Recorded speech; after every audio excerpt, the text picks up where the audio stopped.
My wife knows how to jiu-jitsu. You know jiu-jitsu? She try it out, man. No, I don't mess with married women.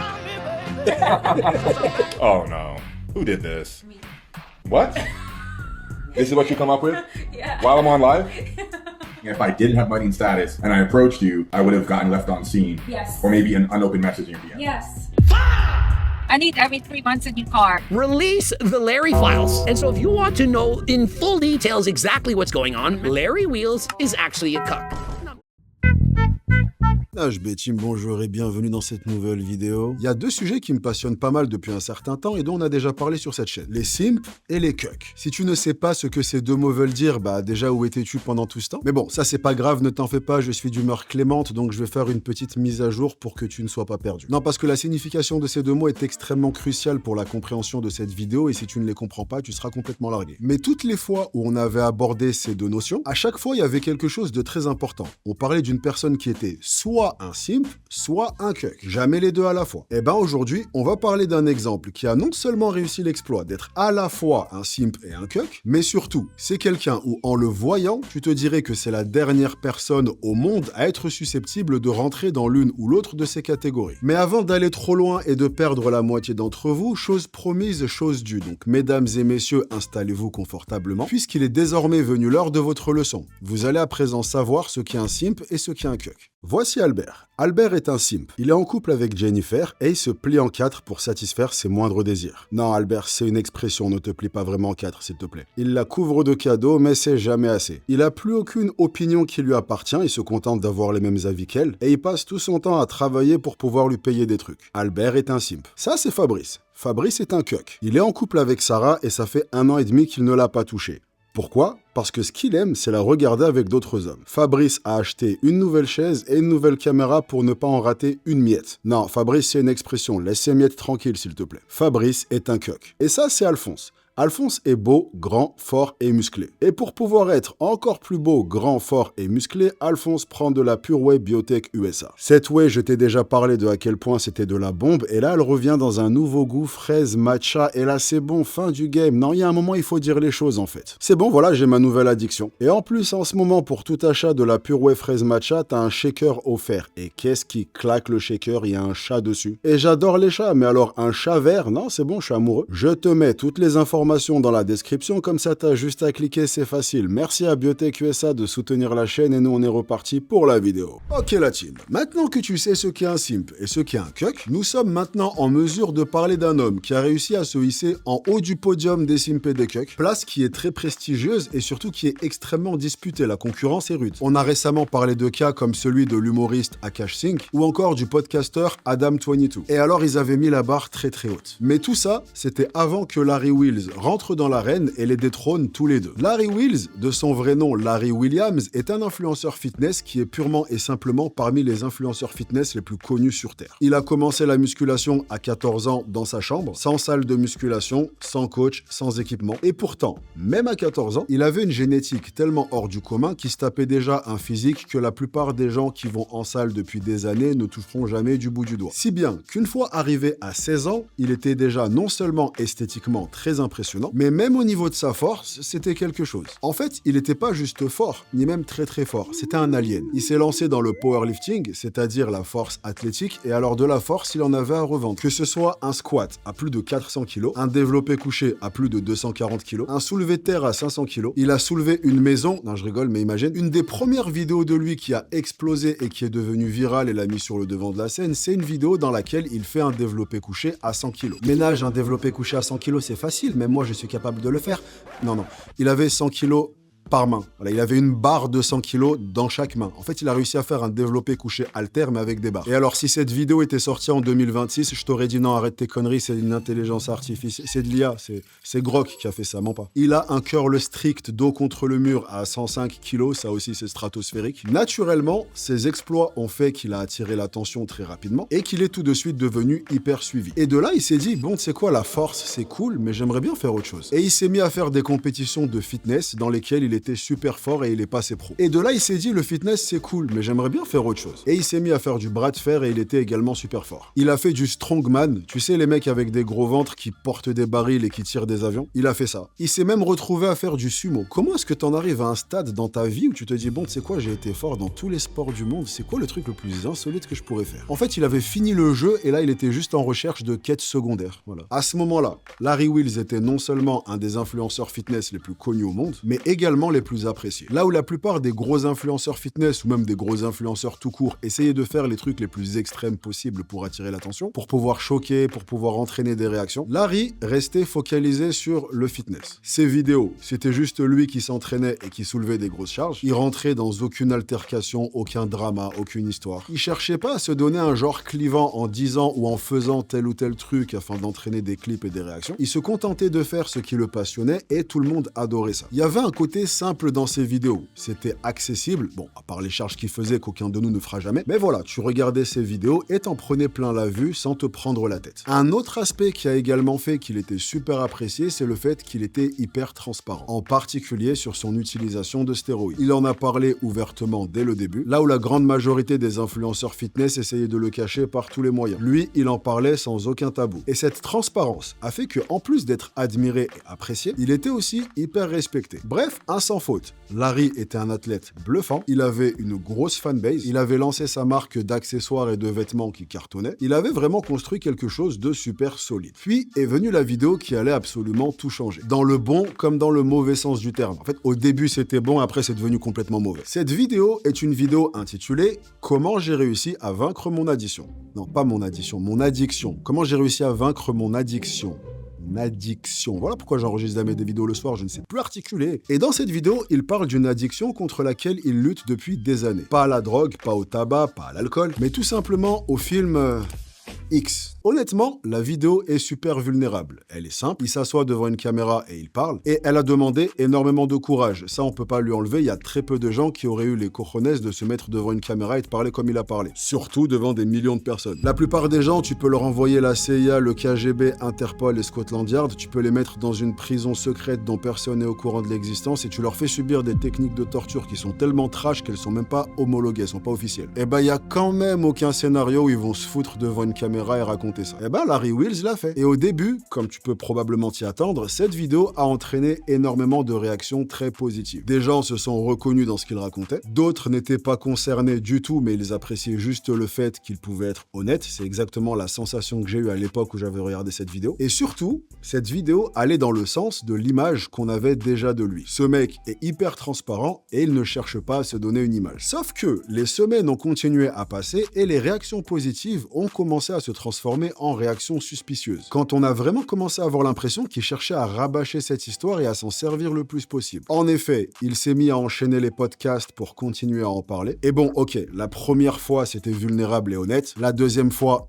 vas-y, ok, d'accord. La troisième fois, ça devient chaud, mais ok, vas-y, on laisse passer. Mais au bout de la 34e fois, en fait, ça devient un peu chaud, quoi. Ça devenait un peu redondant. Surtout que contrairement à la première vidéo où il expliquait ça de façon un peu factuelle et explicative, là, on dirait vraiment qu'il essayait de rajouter des éléments un peu choc pour que ça puisse faire réagir et que ça soit clippé et partagé sur les réseaux. Comme par exemple le fait de raconter qu'il lui arrivait de claquer jusqu'à 10 000 balles par jour dans des camgirls. Ça, en fait, c'est des meufs qui se mettent en webcam avec toi et... Vas-y, après, je sais pas ce qui se passe exactement, mais je pense que tu leur demandes des trucs, tu les payes, et elles font les trucs que tu leur demandes. Voilà. How much is the most you've ever spent on these sites and stuff? Oh, like 5 figures a day. Mais de là, on est en droit de se demander, ok, apparemment il essaye d'utiliser cette histoire, mais dans quel but? Qu'est-ce qu'il cherche à promouvoir? C'est vrai, qu'est-ce que tu veux vendre en allant étaler ce genre d'addiction dans des podcasts? Eh ben, il a pas fallu attendre très longtemps pour avoir la réponse, puisque quelques temps après, Larry Wheels a annoncé qu'il se lançait sur OnlyFans. Et donc à ce moment-là, il a été très facile de connecter tous les différents éléments entre eux, et comprendre que la tournée des podcasts que faisait Larry Wheels avait en réalité pour seul et unique but de préparer le terrain pour son lancement sur OnlyFans. Et cette stratégie s'est avérée très efficace et gagnante, puisque lorsque Larry Wheels a lancé son compte sur OnlyFans, il a eu le nombre bluffant de 63 abonnés. 63... Ce qui est pas mal, quand 63 personnes sont prêtes à te voir faire olé olé, mais quand t'es un influenceur de cette ampleur aussi connu que lui, 63 c'est un flop, c'est pas bien, c'est nul, c'est un flop. J'ai pris le temps de préciser parce que des fois j'essaie de faire du sarcasme mais ça passe un peu... C'est ma faute, hein, je suis nul en sarcasme, donc maintenant des fois je précise, voilà, c'était nul. Un flop tellement gigantesque qu'il a fini par supprimer sa page au bout de 48 heures seulement. Frankly, I'm disappointed. Like, I thought more people want to see my junk, but it turns out there's only 60 people. À cette époque, il est en couple avec une créatrice OnlyFans appelée Nicole Drinkwater. Ça veut dire Nicole qui boit de l'eau. Qui, elle, par contre, cartonne sur OnlyFans. Et cette relation va devenir très importante un peu plus tard dans notre histoire. Au-delà de ça, il y a quelques scandales qui commencent à éclater à droite et à gauche et qui commencent un peu à fragiliser l'image parfaite qu'avait Larry jusque-là. Notamment une vidéo de son ex avec laquelle il était en couple à l'époque où il s'était fait connaître. Vidéo dans laquelle elle parle de son comportement abusif et du fait qu'il a passé l'entièreté de leur relation à la tromper avec des femmes et également avec des hommes. Like I said, I've been with him for 5 years, and he's cheated on me for 5 years, since day one. This is cheating on me with the woman, this is cheating on me with the man. Un autre scandale qui a éclaté à cette époque a été avec l'un de ses meilleurs amis et partenaires, à qui il aurait emprunté de l'argent pour acheter une maison, et après ça, il l'aurait complètement ghosté. Là, il a disparu avec l'argent. Ce qui a foutu son pote dans une galère financière, il a fini par conduire pour Uber, histoire de survivre, et il a essayé de lui envoyer plein de messages, et des messages du genre, lui qui lui demande son argent, et Larry qui lui répond « Ouais non, t'inquiète, c'est bon, d'ici 2-3 jours, promis, je te paye, non t'en fais », et qui le payait jamais au final. Les messages ont été rendus publics, et ça a fini en procès. D'ailleurs, le procès est toujours en cours actuellement. Et il s'avère que ces scandales n'ont pas non plus eu un impact énorme sur sa carrière. Ça n'a pas réellement changé le fait qu'il continue à être apprécié, mais ce que ces scandales ont fait par contre, c'est qu'ils ont en quelque sorte retiré l'espèce d'auréole que Larry avait autour de la tête. Il avait plus une image parfaite, et donc, quand ton image commence à être impactée, les gens vont commencer à naturellement être moins indulgents. Et là où ils peuvent laisser passer certaines choses, s'ils t'apprécient vraiment, une fois qu'ils commencent à te voir différemment et un peu moins bien t'aimer, eh ben le prochain scandale va faire 2 fois plus mal. Et figure-toi que le prochain scandale en question a fini par arriver plus tôt que prévu et c'était inattendu. En fait, depuis quelques années, Larry Wheels s'était installé à Dubaï. Et là-bas, il avait rencontré une mannequin Instagram appelée Sheila Jakovac. Ça me termine cette expression mannequin Instagram. C'est comme si moi je te disais que j'étais militaire sur Call of Duty. Bref, il a rencontré une fille. Il s'est marié avec elle. Et en parallèle, il a commencé à faire beaucoup plus de streaming. Et dès le début, ces streamings ont fait parler. Principalement par rapport à la relation au sein du couple et la dynamique qu'ils avaient entre les deux. Dans tous les lives que Larry faisait, Sheila a une attitude qui donne vraiment l'impression qu'elle fait tout pour attirer l'attention sur elle. Elle coupe systématiquement la parole à Larry et essaye de s'insérer dans toutes les discussions et toutes les situations, même celles qui ne la concernent pas, et même quand Larry fait des vidéos avec d'autres invités, et que elle n'a absolument rien à voir avec la vidéo. Et tu sens qu'elle essaye vraiment de forcer les moments qui peuvent être clippés et partagés sur Internet. Dans le jargon, on appelle ça le clip farming. Voilà, je fais le mec, mais je l'ai appris la semaine dernière. Et de façon générale, elle a un peu une façon de lui parler où tu te demandes si c'est sa femme ou si c'est sa pire ennemie. Par exemple, elle lui dit en plein live qu'il est pas du tout son style de mec. I mean, he's fine, but no, he's not my type, for sure not. Dans d'autres lives, elle lui dit que s'il avait pas d'argent, il y a aucun monde où elle aurait été avec lui. If I didn't have money and status and I approached you, I would have gotten left on scene. Yes. Or maybe an unopened message in your DM. Yes. Des extraits où elle dit que tel ou tel streamer est méga beau et qu'elle lui donne un 10 sur 10. Someone's saying for you to rate Marlon. I'll rate him, I mean, he's a 10.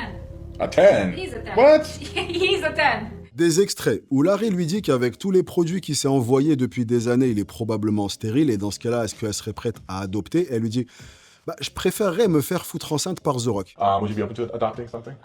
I mean, we have other options, so probably I wouldn't want to adopt.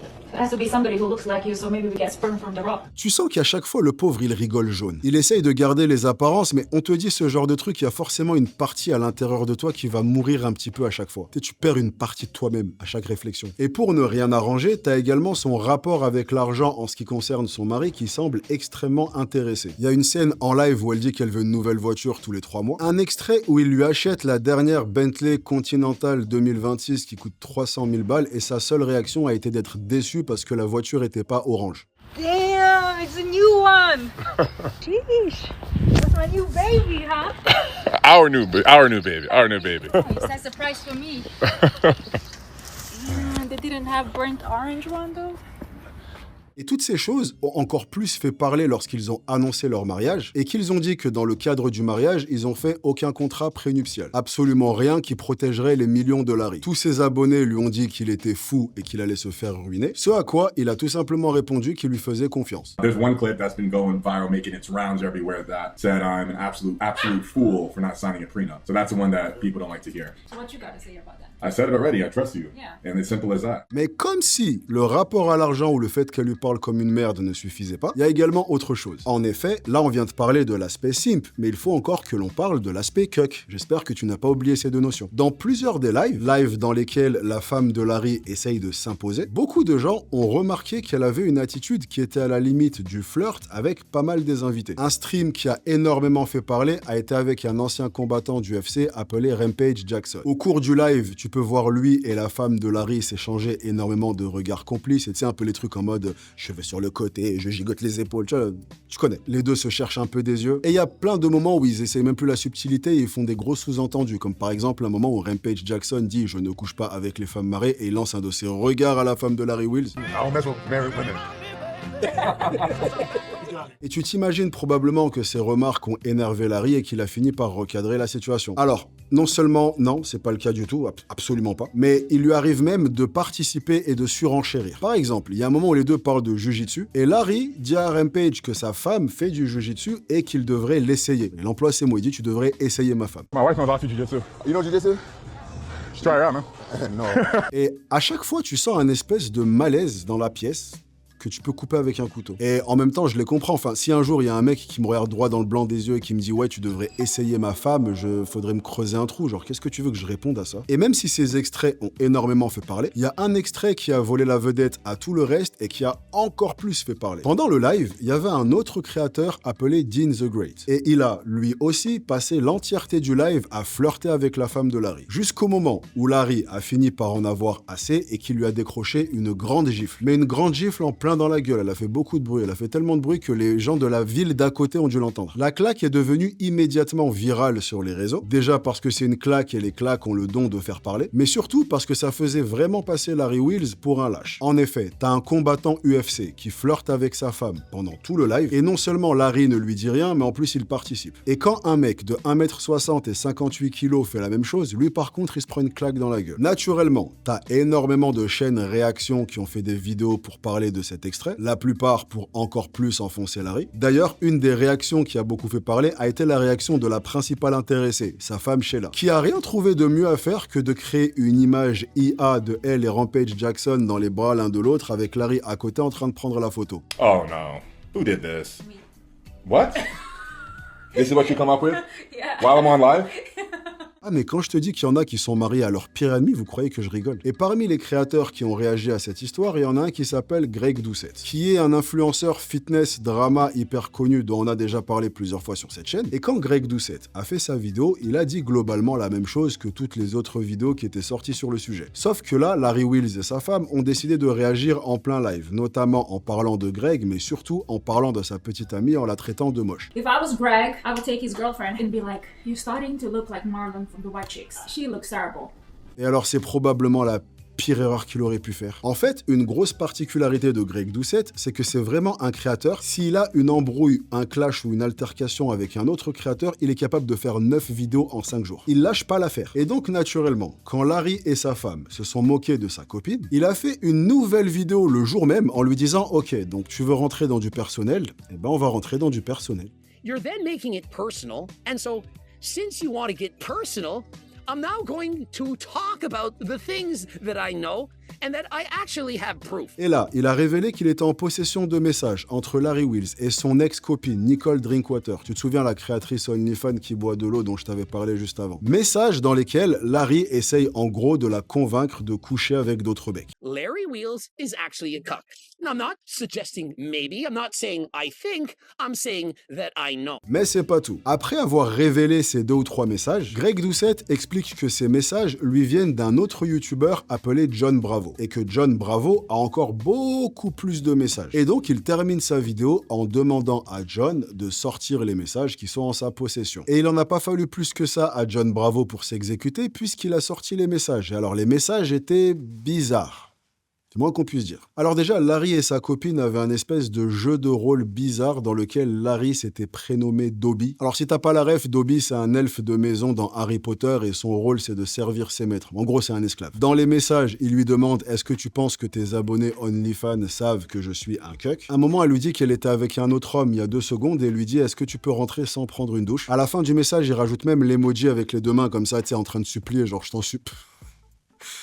Le détail de l'emoji, c'est ce qui m'a achevé, je vais pas te mentir. Dès qu'elle fait quoi que ce soit, il lui demande tout dans les moindres détails, il veut même des vidéos. Bref, très très loin de l'image qu'on pouvait avoir de lui jusqu'à présent. La vidéo a fait énormément de bruit, et directement après, Larry s'est empressé de crier sur tous les toits à qui voulait bien l'entendre que ces messages étaient faux, qu'ils avaient été fabriqués de toutes pièces, et qu'on est en 2026 et que n'importe qui peut falsifier des conversations. Et c'était encore une erreur, parce que John Bravo a fait une 2e vidéo, dans laquelle il lui dit « Ah mon gars, fallait pas me traiter de menteur, là t'as déconné. Hein. » Parce que dans cette vidéo, il sort de nouvelles preuves, dont le numéro de Larry donné par son avocat, des enregistrements du téléphone pour prouver que c'était pas un fake. Donc déjà, à ce moment-là, l'image de Larry était complètement différente. Il continue de répéter à chaque occasion qui se présente que ces messages sont faux, mais quand t'as autant d'éléments différents et que tu commences à les connecter entre eux les uns les autres, et que surtout tu connectes ces éléments à ce qu'on savait déjà, et que tu connectes ce qu'on savait déjà à ce qu'on voit dans les lives, non là ça commence à faire beaucoup quand même. Mais le plus dingue, c'est que Larry a trouvé le moyen de s'enfoncer encore plus et d'empirer sa situation. Dans un podcast où on lui a parlé de cette histoire, puisqu'à ce moment-là, c'était la seule chose dont on lui parlait, il est revenu sur sa relation avec Nicole qui boit de l'eau, et il dit qu'il l'avait quittée parce qu'il avait découvert des choses dans son téléphone. En gros, il a dit « Ouais, j'ai découvert qu'elle faisait des trucs bizarres, donc je l'ai quittée, et maintenant elle cherche à se venger. » Et alors ça aussi,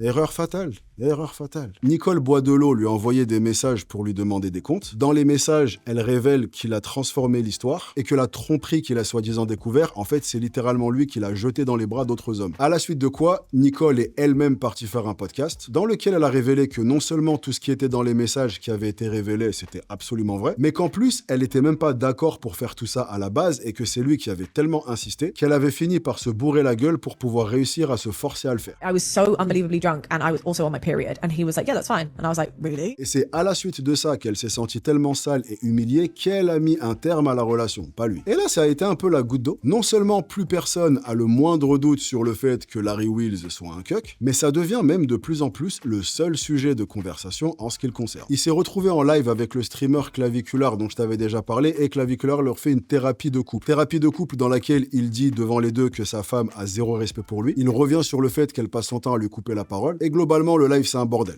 She answered the question on your behalf. I mean, that was like an I extremely was just saying, directed question towards you. Seems like there's some sort of manipulation sometimes. Il se retrouve en live avec le créateur Matan, dont on avait déjà parlé. En fait, cette vidéo, c'est les Avengers de toutes les personnes dont on a déjà discuté sur la chaîne. Et pareil, il lui parle de à quel point sa femme a 0 respect pour lui. She's a gold digger in a metaphorical way because she doesn't have to do any work for it. I think that's why she gets some criticism, but I don't think there's anything necessarily wrong with that, and it makes sense why she chose you because she was able to manipulate you very easily. Il y a des streamers qui font des réactions en étant plus choqués les uns que les autres. Il y a des gens qui commencent à l'appeler en plein live pour l'appeler Dobby et se foutre de sa gueule. Larry, I want to be your Dobby. What's that? I want to be your Dobby. I'm You want to be my Dobby?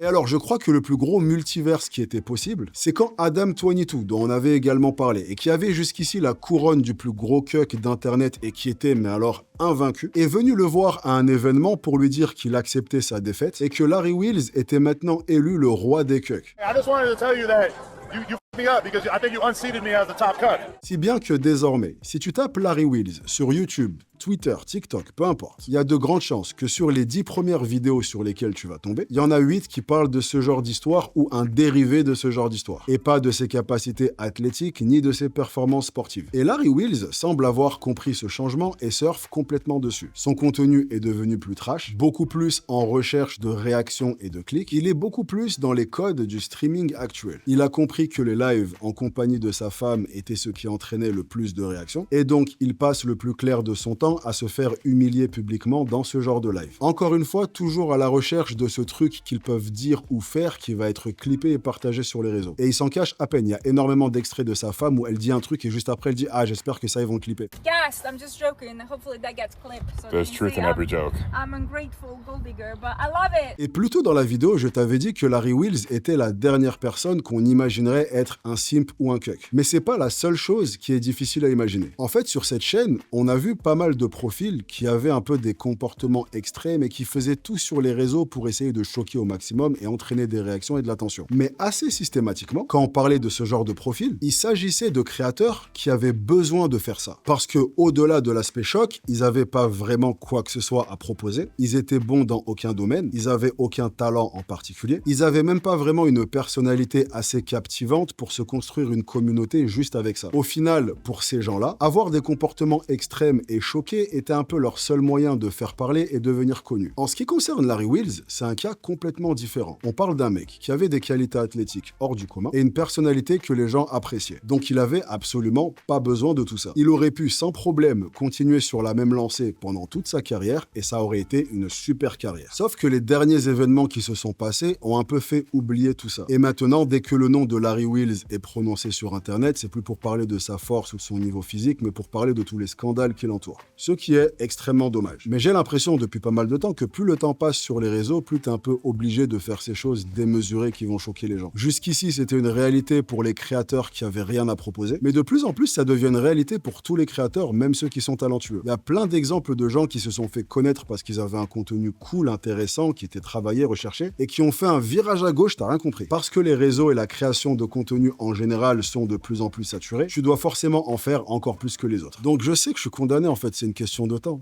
C'est une question de temps avant que je me trouve une femme, que je me marie, qu'on ait un rituel dans lequel elle me balade à 4 pattes 2 fois par jour comme un chien, elle me lance un bâton et moi je vais le chercher à 4 pattes en courant. Ah, vous voulez jouer, on va jouer. Bon allez, vidéo terminée, je me casse. Et généralement, quand je commence à divaguer, à dire des trucs qui ont ni queue ni tête comme ça, c'est qu'il est grand temps pour moi de partir. Est-ce que t'as capté le jeu de mots entre chien et ni queue ni tête? Non, parce que je l'ai quand même bien placé, je veux que vous compreniez. C'est bon? Il est bon? Ok. Bref, merci à toi d'être resté avec moi pendant toute la vidéo et ce parmi toutes les vidéos qui sont là et que tu pourrais être en train de regarder là tout de suite. Et ça me touche au plus profond de mon cœur. Si t'es encore là, commente, bois de l'eau. Merci également à Biotech USA de soutenir la chaîne, la team. Vous avez toutes les informations en description. Nous, on se retrouve très vite. Si d'ici là, je vous manque, vous pouvez regarder cette vidéo en cliquant juste ici. Et si tu nous rejoignes pour la première fois et que tu aimerais qu'on se revoie, tu peux t'abonner en cliquant juste là. Moi, je vous chope sur la prochaine. Soyez sexy. Peace! Yeah, man, hey! Naj B team, so you're sexy, yeah, man, yeah, man.